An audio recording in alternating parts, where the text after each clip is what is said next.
Здравствуйте, в эфире программа «История башкирских родов». У микрофона Максим Курников и Салават Хамидуллин, руководитель автономной некоммерческой организации «Шежире». Здравствуйте. Здравствуйте. Я напомню, что мы говорим о башкирских родах, идем по географическому принципу, и сегодня мы поговорим о том роде, о котором мы упоминали, мне кажется, говоря о других родах, чаще всего. Это род Табын. А почему мы упоминали чаще всего? Потому что этот род, даже по самым нашим грубым подсчетам, он, наверное, является самым крупнейшим родом в составе башкирского народа. Там больше 100 тысяч человек. Это очень большая цифра. Крупные роды 50, там 30 тысяч бывает. Это очень крупные роды считаются. А тут 100 тысяч, даже если в процентном соотношении посмотрим, там чуть ли, наверное, не 10-я часть народа будет. Да? То есть тогда давайте поговорим очень много. О территории, которую Табын. Территория. Вот смотрите, табынцы, они очень раскиданы по всей территории исторической Башкирии. Если мы будем говорить о территории республики Башкортостан, то это, значит, вот как раз именно центральная Башкирия. Вот мы знаем, есть такой, стоит даже обелиск в Гафурийском районе, и там написано, значит, географический центр Башкирии. Табынцы проживают, получается, на территории Центральной Башкирии, в Гафурийском, Кармаскалинском, Архангельском, немножко в Аругазинском есть районе, а в Заурале, Челябинская область, Аргаяшский район, Уинский район, ну, там ряд других районов. Также большое количество табынцев проживает на территории Оренбургской области, Красногвардейском и Александровском районах. Какой разброс. И все это было следствием вот такого исторического развития, то есть связано с историей. Я здесь не упомянул, что мы в число табынцев еще включаем, так скажем, их филиалы или аффилированные с ними структуры, которые, в общем-то, вытекали из среды табынцев. Ну, для этого нужно обратиться в историю, наверное. Давайте сначала про этноним. Да? Давайте. Потому что мы всегда говорим об этнониме в начале. Что это означает? Наверное, нужно начать с того, что табынцы восходят этнически, как вот нам удалось установить, племя Уйшин. Вот недаром их предводитель Майкеби Уйшин табынцев во всех Шежире значится Майкеби Уйшин. Уйшин – это вот его племенное название. Племя Уйшин, или как в китайских источниках они упоминаются, Усуни, занимали, так скажем, в первом тысячелетии до нашей эры, занимали территорию вообще Центральной Азии, то есть это территория Монголии, вот современной. То есть в то время вся территория Центральной Азии в первом тысячелетии до нашей эры, вплоть до реки Хуанхэ, населяли скифские племена индоевропейские. Это сейчас уже никем не оспаривается. Вот прям под Пекином, чуть ли там, в 100 километрах, находятся вот эти скифские курганы, откуда вытаскивают, находят изделия скифа сибирского звериного стиля, понимаете, да? Там брались данные палеогенетики, вот эти костные остатки, все на ДНК анализировались. Как правило, гаплогруппа R1A. Вот, то есть, что ни на есть индоевропейская гаплогруппа. Это так называемые восточные скифы, которые, начиная там со второго тысячелетия до нашей эры, с третьего тысячелетия до нашей эры, вот после Аркаима, после аркаимский период, они вот заселили степи Центральной Азии, Алтай, значит, и вот всю территорию нынешней Монголии, вплоть до реки Хуанхэ. И все это отразилось вот в китайском фольклоре, который там пишет, что вот нам пришлось предкам китайцев вести войну с рыжеволосыми дьяволами и так далее. Все это есть, это описание в китайских хрониках и так далее. Вот эти племена, и вот эти уйшины или усуни, потом начинается возвышение Гунской империи, вот где-то до середины первого тысячелетия до нашей эры, вот они, в общем-то, доминировали в Центральной Азии. Потом гунны возвышаются, начинается возвышение Гунской державы, и вот они вытеснили покорили этих усуней, уйшинов, вытеснили их уже на территории Семиречья, на территории современного Казахстана. Как человек, который учился в казахской школе, да, учил историю Казахстана, у меня, конечно, в голове усуни и канглы – это одни из первых как раз тех народов, которые считаются предками казахов в том числе. Да. Они, безусловно, вошли в состав казахов. У казахов же тоже есть племя Уйсын или Уйшин, по-другому называем. Вот, это тоже вошли и канглы. Это как раз вот именно вот тот ранний этнический компонент, который общий, допустим, для многих тюркских народов. То есть такая подкладка, она изначально была индоевропейской, понимаете? А потом, когда вот этническая доминанта поменялась в Центральной Азии с индоевропейской на тюркскую, то уже все, так сказать. Все правильно помню, усуни канглы – это Семиречье. Это древние города, такие как Тарас и так далее. Да, вот усуни как раз там и проживали. Канглы немножко северо-западнее. Они, значит, потом они вообще сдвинулись еще дальше на северо-запад и заняли вот течение от где-то Средней Сырдарьи до Аральского моря. То есть, все Приорали. В конечном итоге они вообще к северу от Приорали были вытеснены. И вот они, канглы, уже легли, как бы восстали ядром Печенежской Орды. Вот. А здесь вот про усуни. Значит, усуни и так далее. Почему же тогда вот это название, почему вот эти усуни не вошли в состав башкир под названием уйшинов, да, раз вот? Там почему смена этнонима произошла? Тоже вот почему интересный вопрос, объясняю. Вот я же говорил, легендарный предводитель, родоначальник табынцев Уишин Майкибей или Майкибей Уишин. Это реально историческая фигура. Сначала он служил Чингисхану, потом Джучу-хану, потом, значит, последовательно Бату-хану. Это как Рашид-ад-Дин пишет. И вот этот его улус, подчиненные ему улус, вот эти уишины, так называемый какой-то улус, потом почему-то у них произошло переименование на Табын. И вот часть вот этого улуса вошла в состав башкирского народа. По какой причине, сейчас объясню. Табын, что такое Табын? Такой был придворный чин в государствах мусульманских, тюрко-монгольских, так скажем, средневековых. Допустим, если вот мы обратимся к источникам, там хан, по-моему, Большой Орды, сарайский хан Сейд Ахмед посылает королю польскому там Казимиру, я, говорит, послал своего, имя называется, условно говоря, там, Ахмед Табына. Это был Табын, придворный чин. Вот есть московский исследователь Илья Владимирович Зайцев, он, кстати, был оппонентом на моей защите. У него статья есть такая, вот, об социониме Табын, что это был придворный чин, и выводит его значение две версии. То ли от арабского табигин, последователь, но он склонен, что все-таки это изначально тюркское название, потому что по-тюркски корень табын переводится как значение поклоняться, служить. Табыну, табынмак – это поклоняться, служить. Кому служить? Это скорее религиозное что-то? Или и так использовалось. Значит, поклоняться Богу, табыну, Аллаха, табыну – это одно. А еще, оказывается, там, значит, в средние века табын это было, можно было и в значении служить. И не случайно мы видим, допустим, у того же императора империи великих моголов, Бабур-шаха, там был у него отряд хас табын, то есть хас это специально, табын, значит, таких специально какой-то гвардейский отряд. То есть из этого мы делаем вывод, что не сам, наверное, скорее всего, Майкоби, а его, там, сказать, непосредственные преемники служили табынами у каких-то, значит, монгольских государей. И вот их улус, их эти подданные уишины, в общем, со временем просто стали называться, просто табынами стали называться.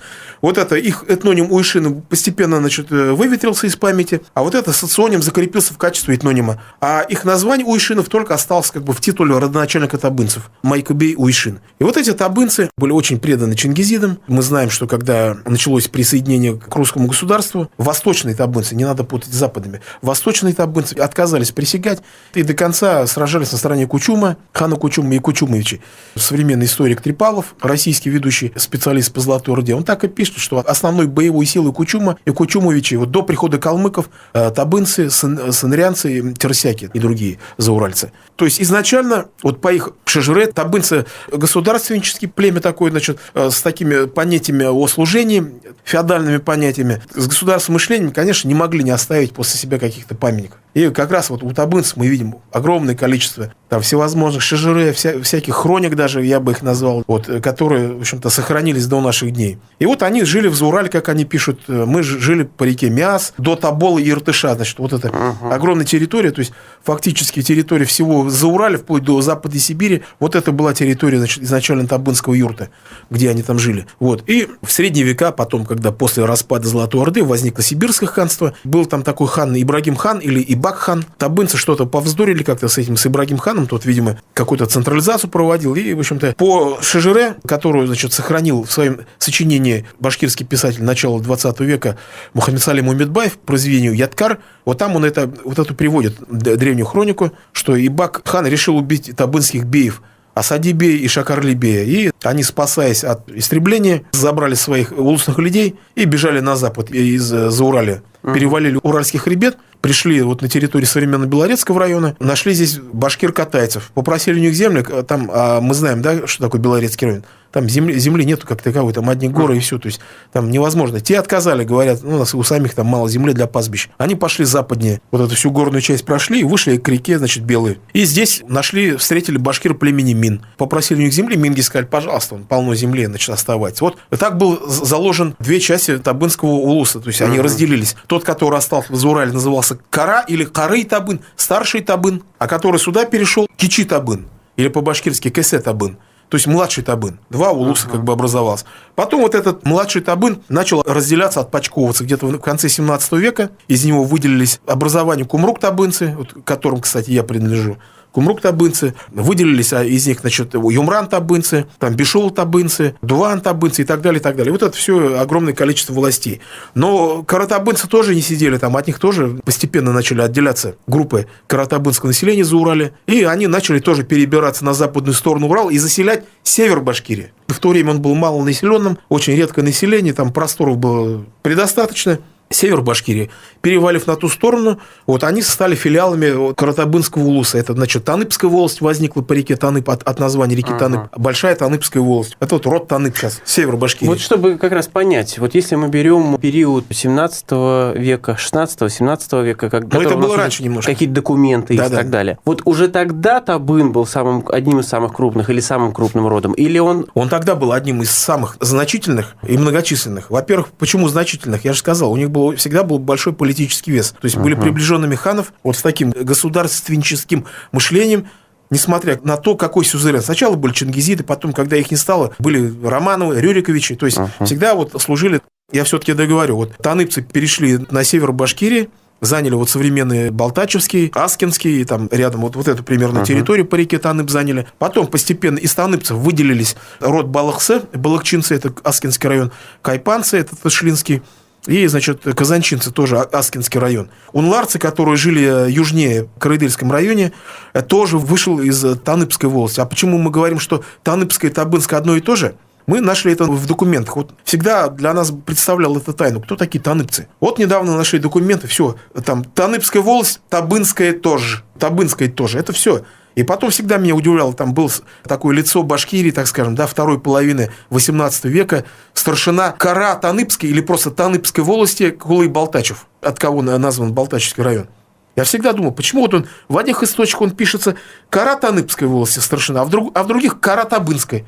Вот это для меня не было понятно, как так. А потом, когда мы все это провели, все эти исследования, изыскания, плюс, значит, на ДНК то же самое, они оказались идентичными вот этим каратабынцам, и всем табынцам с гаплогруппой R1А. То есть вот этот пазл как бы сложился. Оказывается, каратаныбцы и все таныбцы – это те же самые. Это просто выселок Каратабынской волости. И еще потом было второе движение эректинцы, о которых мы говорили. Эректинцы и реакты – это каратабынцы, они так и называют себя, два параллельных названия, которые пошли еще дальше на запад, поступили на службу хану Сахиб-Гирею Казанскому, там служили, потом Казань пал, и вот они потом отошли на север Башкирии, вот на территорию Татышлинского района. То есть хочу сказать, что они вот и ханом служили, что их подвигало вот этих ирактинцев выезжать из-за Уралья на службу. Сахиб-Гирей, в общем-то, пригласил их на службу, поскольку конных воинов у Казанского ханства практически не было, земледельческое государство, а тогда были в первую очередь нужны воины конные, поскольку, видите, понимаете, да, что конница, она могла быстро пересекать вот эти огромные наши расстояния Евразии. Это не какая-то Европа,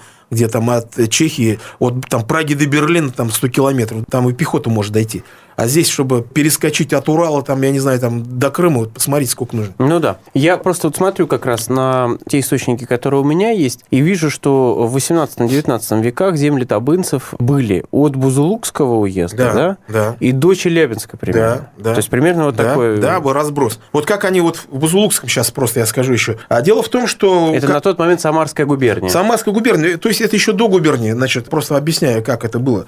Вот эти земли, они исторически были вот вплоть до нижнего течения Яика, считались башкирскими землями. Когда возникла Ногайская Орда, они, так сказать, явочным путем все это захватили. Потом, во второй половине 16 века, вот чудом сохранившаяся грамота, есть такое издание, материалы по истории Яицкого казачьего войска, вот она там опубликована. Башкиры поехали, и, значит, у Ивана Грозного вернули эти себе земли, он дал им вот эти земли по Яику. И знаете, где начинается? От урочища Сарайчик. Это нынешний Атырау. Земли по грамоте были возвращены. Но там башкиры постоянно не жили на этих землях, вот я хочу сказать. Они их использовали как охотничьи угодья. Такая огромная территория, а ведь ясак надо было платить царю. А где ты его возьмешь? Это же тебе соболя надо, тебе соль надо. То есть и соли ведь ясак платили. А вот те елецкие соль, это все было общественной собственностью башкирского народа до 18 века. И там, значит, всякая пушнина, пушной зверь, там и мед, там, значит, и рыба, там все, что хочешь. Я просто уточню, что казахи тоже говорят, что это их была общественная собственность до 18 века. Дело в том, что, посмотрите по истории, значит, в 18 веке казахов там не было еще, значит, Они утверждают, что как раз примерно до Урала-то они были. Нет, они были сюда подогнаны к Южному Уралу джунгарским нашествием. Да, в начале 18 века. Но в 17 веке не было, не говоря же о том, что в 16 их не было, там, на этой территории. И вот в 18 веке, вот, видимо, от малоземелья или чего, значит, башкиры начинают массово вот эти, то, что они раньше использовали как охотничьи угодья, туда выезжать и уже стационарно там селиться. Начиная вот от современной Саратовской области, Там не только были, кстати, табынцы, там были, значит, и табынцы, и бурзяне, и урматынцы. Вот они селятся вот по этим рекам. У нас осталось совсем немного времени. Да. Есть ли нам что-то такое особенное отметить по табынцам в участии в восстаниях? Ну и по традиции, скажем, о том, кто известные выходцы из этого рода. Ну, табынцы это настолько кроме Салавата Хамидуллина. Да. Табынцы это такая бесконечная тема, там даже не знаю, с чего начать. Ну, в восстании, конечно, участвовали. Там, допустим, главный предводитель башкирского восстания 1735-40-х годов на территории Заурали был башкир Каратабынской волости Юсуп Арыков. И в то же время главный, так сказать, сторонник Оренбургской экспедиции, против которой, значит, собственно, башкиры и восстали, был Таймас Шаимов. Ему и хотят, кстати, в Челябинске, вот там же есть памятник, значит, основателям Челябинска, и вот башкиры якобы говорят Таймас Шаимов, который, собственно, и дал землю Кириллову по Челябинску, под Чебаркуль, две первые крепости которые. Таймас Шаимов. За это его там башкиры чуть не убили, но он был крупный военачальник. Он в 1732, по-моему, 31 году там казахам дважды поражение мощных нанес, Шемяке хану. Сначала 10 тысяч его войска разбил, потом 20 тысяч. Вот такие были люди, понимаете, неоднозначно. Там часть была проправительственных табынцев, те такие государственные, а часть бунтари. Там уже в Пугачевщину, вот Юламан Кушаев, да, старшина Каратабынской волости. Вот он кто он был? Он у Пугачева был в звании повстанческий, чин у него был генерал, представляете, генерал. У Салавата был бригадир. Бригадир – это промежуточный чин между полковником и генералом. Бригадир – это бригадный генерал, то есть как, ну, и такой, значит. А это чистый генерал был. Юламан Кушаев как раз руководил вот этой башкирской всей конницей при штурме Казани в июле 1774 года, когда Казань была вся уничтожена, в общем-то. И Мухаммед Салим Умедбаев, да, наш значимая фигура. Мажид Гафури. Мажид Гафури, кстати, да, народный писатель Башкортостана, совсем забыл про Мажида Гафури. Гали Чукури, он хоть он был иректинец в Татышлах, но он каратабынец был. В общем-то, масса людей, огромное количество. Роберт Килдашев. Ну, уж это понятно, да. То есть уже из современников тогда тут вообще, я не знаю, тут не замучимся. Каждый второй, да, перечислять там, ну да. То есть... Я напомню, мы сегодня говорили о роде табын. У микрофона были Максим Курников и руководитель автономной некоммерческой организации ШШРЕ Салават Хамидуллин. До свидания. До свидания.